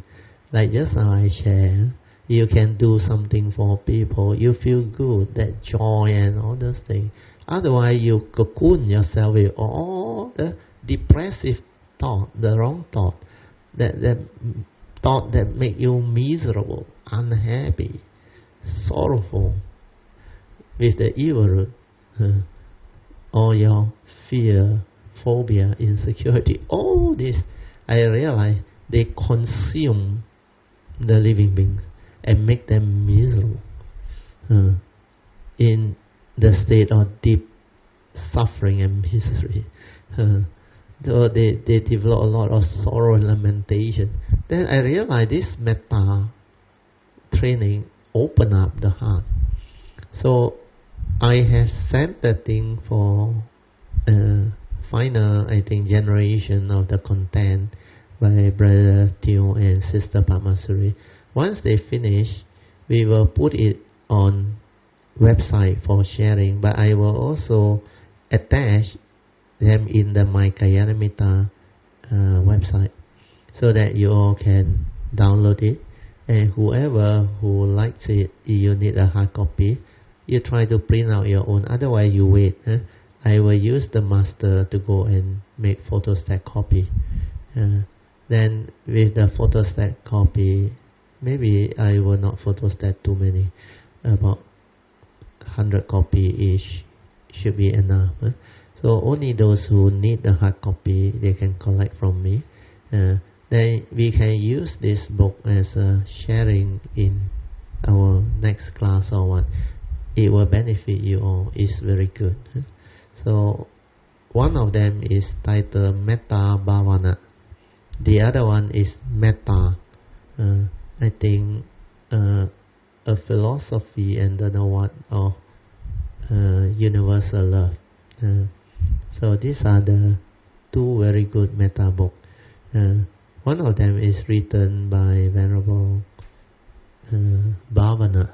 His name happened to be Bhavana also in the early 80s, I think. He compiled them also. But at that time the technology was not good. the formatting, the word found on was not there. I think that one, the old way of typing and all those things. Then the typing font all not so nice, and very small words. But this time I have edited it and improved on a lot of the English rendering, and also some what they call Dhamma understanding in between, that make it more complete. Then they quoted from the Buddhist scripture, the Metta Sutta, so some of the English translation were also not so accurate, and the word they use also very difficult to understand. So Engbi and my daughter has helped to improve some. I also did some improvement. So it has turned out to be a much better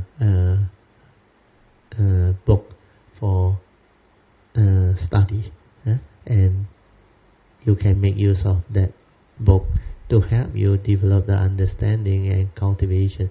So this metta, there are many methods and techniques that is being taught, but the one that I find very useful was both the book are very useful, but the one that I related was the first 2 or 3.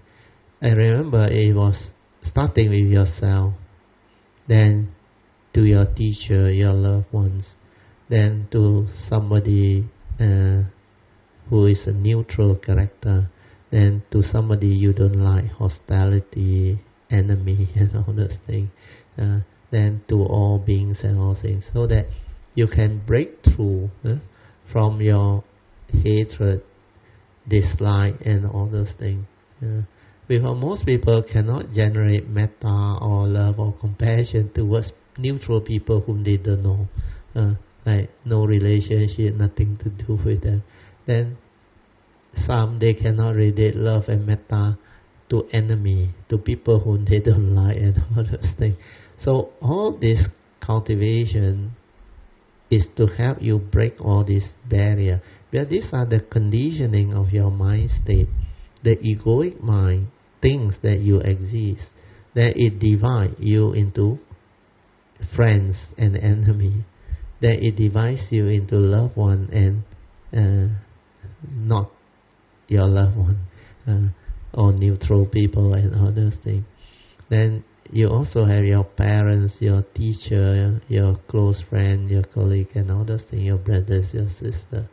So these are the relationships that you need to understand, so that the form and mind that cling on to this relationship exists within the conditioned world. Law of karma recognizes relationship, but when it comes to ultimate truth, the Buddha says anicca dukkha anatta. Anatta means non-self, empty nature, not a permanent unchanging entity. Therefore, he know you, he know me. So there is no such thing as you exist, you have your parents, your brothers, your sister, In the ultimate truth, in the ultimate sense, when you understand, there is no such thing. He know you, he know me. So this understanding is the unconditioned, whereas the law of karma is within the conditioned world, and both exist. So the difficulty about Dhamma is you don't know how to apply, when to recognize relationship and when not to recognize relationship. That's the reason why the Buddha, under the teaching, the 4 great conduct of an enlightened disciple of the Buddha, there is one, the last one, Samichi Patipanno Bhagavato Sāvaka Sangho, of right duty, is the enlightened disciple of the Buddha. So that form and mind, even though it's anatta, non-self, empty, not you, not a permanent and changing entity, but it is subject to karma. That's why that one, you cannot simply do things. Your thought process, your mental intention, you must have right thought, born of right view, wholesomeness. And that one recognizes relationship. That's why the heavy karma is matricide and patricide, killing your parents, your papa, your mama, then hurting a Buddha, killing of an Arahant and all those things, then causing Sikhism. So this one recognizes relationship. This is the nature's law of karma within the conditioned world. So duality exists within the conditioned world. So all this understanding you must have. That's why metta is to help you to break all this while in the conditioned world, so that you do not through wrong view, through your habitual tendency, conditioning, belief system, create negativity of perception of people and label them as your enemy, your neutral people, and various other type of division and category through religion, through belief system and all those things. So all this, the metta meditation can help. Then the other one is the directional one, I remember, all the 10 directions. And also the other one, extending from you to your neighbor until it extends to the whole universe. These are all very beautiful metta cultivate. I remember I cultivated until my metta was so strong. Initially, it's like you try to visualize, then you try to recite. So I call that parroting when you don't have the understanding and the faith. You just like a parrot, recite. But if you start to develop some form of understanding, then you have the understanding, then that faith inside there will allow you to develop that metta state. Then your mind state will be filled with that metta. Then later on, when you recite with that feeling, from the feeling it come out. Then it become more effective. That is the first stage of metta. Then after that, the second stage is you can will it out. You can will it out. That metta become very strong. That metta become a force that you have developed. Then when you radiate with that understanding, your understanding will create that metta. Then when you develop it until it like overflow, a vessel overflow, you are overflowing metta. Then from your heart, this metta can be willed out to whoever you visualize. Very powerful that time. But the third phase is the most powerful. The third phase very few people can do. But I managed to develop it. Because from that nature, no more will, no more from your mundane mind, that will it out. That will out one also very powerful, because it really go really thought, still thought based, but very powerful. The third one is from your nature. Your nature that has metta. There is a very soothing metta energy that come out from your heart. By itself, it come out very soothing. And with that one, the animals, the non-human, they can feel you. And I went through all those phases. That's why metta was very powerful. And I was in very deep meditative state when I was doing the metta. My mind was very calm. I went into absorption and all those things. There was a lot of joy. It's like the mind is enlightened at that time. Nothing can actually make it unhappy at all. No. Everybody I see, people whom last time I don't like and cannot mix with, got no more barrier. No, it's just that metta just went through. And it's so powerful, so beautiful. So hopefully when this book come out, right, you all can read through it, and we can have the sharing. And I hope it can benefit many people. So whatever we do for the photostat, I will use the Kalyanamitta fund. So hopefully it will be ready before my birthday. My birthday is still another 1.5 months plus to go.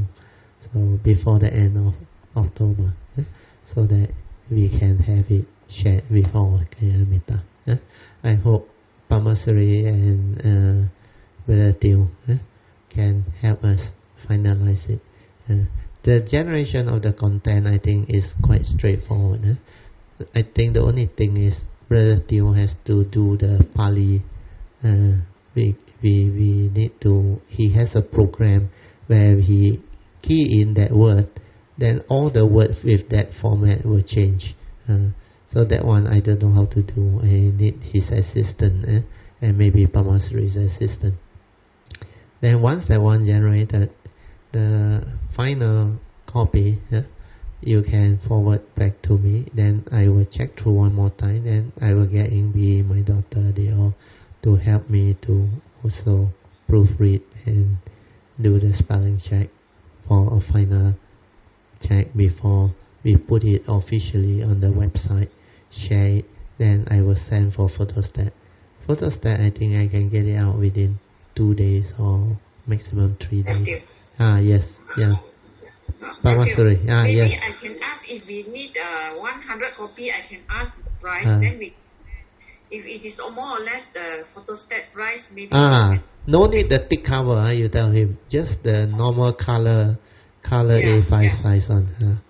You ask and see. Then if like that, we can print 200-300 copy. No problem. Because the better quality. Okay. You check and see. If can, then maybe. Combine the two meta book into one. Yes, can. We can. So if you combine, you put the second book as appendix. The philosophy of something as appendix. But only the second book need appendix. The second book as an appendix. Yeah. Okay. That's all. And the index I will do for all. Yeah, you do for both. But the second book you add as appendix. You add as appendix. Then it become very beautiful. Okay. Thank you. Sadhu. Thank you. Okay. Anybody else want to share anything? That is the only part I want to share. Then we should thank all those who help out. Lei Hong, Amy, my daughter, and also Chin Hao, they all, Brother Teo, Pamasuri, and all those who have helped out. Let us rejoice. Sadhu, sadhu, sadhu. And Ingbi has given a lot of good suggestions too. So Ingbi is there. Sadhu to you, Ingbi. Yeah, Ingbi, you can come in. You can say a few words. Yeah, Ingbi. Sadhu. See how if the price is reasonable. Yeah. So I'm doing the printing itself. Yeah. Correct. Yeah. That one we will do. You have gone through the book, right? How you find the book, Amy? In fact, this was what we were taught in SJBA during the meta session. Okay. We were doing that. Sadhu. And then the Metta Bhavana also, we have been chanted it. We have doing the chanting quite often last time. Almost. The Karaniya Metta Sutta. No, the Metta Bhavana. Metta Bhavana. Okay. Yeah. That one, I think the Burmese tradition, very nice. The chanting is very soothing. I like that one also. Then they have it in the CD, I remember. CD. Yes. I'm not sure that one. MEV one. Metta Chan. Metta Chan. The hymn. Of Metta. Metta Chan. Yeah, that one also very good. Avira Hontu. Then all those things. Yes.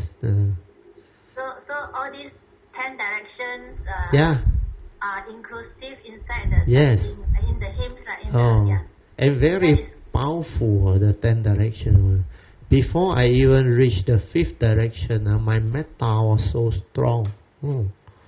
Very powerful at that time. I remember, wow, that metta was very strong for my nature. Then that compassion, that love, that metta, that energy, very strong. From that nature inside come out. I remember. It was so beautiful. And that was the first time I radiated it out. Then after that, I realized when the metta become a part of my nature, whenever I speak, that metta energy from the heart and the nature, the very soothing one, it just come out. Then that time I tested it. I tried, I told you all before, I radiate to somebody I don't know. That lady in front of me was actually lost in thought, thinking about something.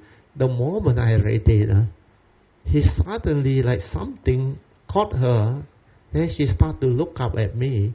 Then she started to smile. Oh, she also doesn't know why she smiled and why she do that. Then later on, I thought maybe the one in front one easier. Then I did one that walked in front of me. Surprisingly again, this one turned around and looked at me and just smiled. I don't know why she do that. That time the metta was very powerful. Then later on, the Melbourne incident where the dog, that big dog, wow, that metta was so powerful. I was meditating early morning, I think 6 something, I woke up early. There in Melbourne, the suburb, I radiated to the surrounding, the tree, the nature, and all those things, and all the beings. Then this dog from far, he detected that soothing metta energy from my nature. Straight away he ran to me. The owner also panicked. So that was the amazing nature of metta done properly. It's very powerful. The metta energy is fantastic. That's why I remember the 2 books. Very useful. Helped me a lot. And I know what metta is because I did it. I really did it. Very good. Sadhu. So anything else or not, Ingvi? That's all, huh? No more. Yeah, thank you. Thank you very much, Sadhu. Yeah, sadhu. So we should all rejoice one more time. Then we end, huh? Sadhu, sadhu, sadhu, sadhu. Yeah, thank you so much. Huh?